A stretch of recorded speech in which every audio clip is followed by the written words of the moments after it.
మీరు కొత్తగా business start చేయాలనుకుంటున్నారా? మార్చ్ 16-17 హైటెక్స్ లో franchise India biggest ఫ్రో expo. శ్రీకాళహస్తిలో MLA అభ్యర్థులు ఎవరితో పోటీ? వైసీపీ టికెట్ బియ్యపు మధుసూదన్ రెడ్డికేనా? మార్చేస్తారా? టీడీపీ, జనసేన, బీజేపీ పొత్తులో భాగంగా అక్కడి నుంచి పోటీ చేసేదెవరు? టికెట్ పక్కా అనుకున్న బొజ్జల సుధీర్ రెడ్డిలో గుబులెందుకు మొదలైంది? What's the story?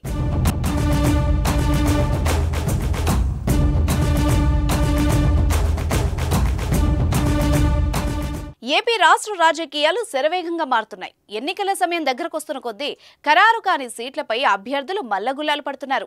టీడీపీ, జనసేనతో పాటు బీజేపీ జతకట్టడంతో ఇప్పుడు కొన్ని నియోజకవర్గాల్లో రాజకీయం హీట్ ఎక్కింది. అలాంటి నియోజకవర్గాల్లో ఉమ్మడి చిత్తూరు జిల్లాలోని శ్రీకాళహస్తి ఒకటి. బీజేపీతో పొత్తు తర్వాత ఇక్కడ పాలిటిక్స్ రంజుగా మారాయి. టికెట్టుపై ఆశలు పెట్టుకున్న టీడీపీ, జనసేన అభ్యర్థులకు బీజేపీ రూపంలో మరో పోటీ ఎదురైంది.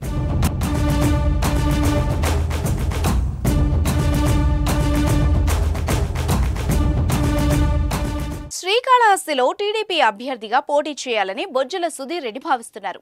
అధిష్టానం కూడా ఆయనకే టికెట్ ఇస్తుందని ఆయన వర్గం ప్రచారం చేస్తోంది.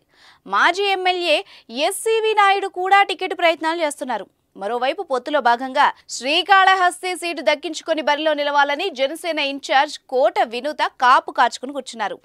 ఎవళ్లకు వాళ్లే టికెట్ పై ఆశలు పెట్టుకున్నారు. ఇంతలోనే బీజేపీతో పొత్తు ఖరారు కావడంతో కొత్త సమస్య వచ్చి పడింది. పొత్తులో భాగంగా శ్రీకాళహస్తి సీటును బీజేపీకి కేటాయిస్తారన్న ప్రచారం ఊపందుకుంది. బీజేపీ తరపున కోల ఆనంద్ బరిలో నిలుస్తారని వార్తలు వస్తున్నాయి. కోల ఆనంద్ కూడా శ్రీకాళహస్తి టికెట్ కోసం గత వారం రోజులుగా ఢిల్లీలోనే మకాం వేసి చర్చలు జరిపారు. ఈ నేపథ్యంలో టీడీపీ, జనసేన శ్రేణుల్లో ఉత్కంఠ మొదలైంది. తమ టికెట్కు ఎక్కడ ఎసరు పెడతారో అని టీడీపీ, జనసేన నాయకుల్లో భయపడుతున్నారు. మరోవైపు వైసీపీ ఎమ్మెల్యే అభ్యర్థిపై కూడా ఉత్కంఠ కొనసాగుతోంది. సిట్టింగ్ ఎమ్మెల్యే బియ్యపు మధుసూదన్ రెడ్డికి టికెట్ ఖరారైనా మంత్రి రామచంద్రారెడ్డిని తిరుపతి పార్లమెంట్ ఇన్ఛార్జిగా నియమించడంతో కొత్త పుకార్లు షికార్లు చేస్తున్నాయి. ఇప్పటికే నియోజకవర్గంలో పలు కొత్త పేర్లు తెర మీదకి రావడం ఆసక్తి రేపుతోంది. శ్రీకాళహస్తిలో పోటీ చేసే అభ్యర్థులెవరో తెలియాలంటే కొన్ని రోజులు ఆగాల్సిందే.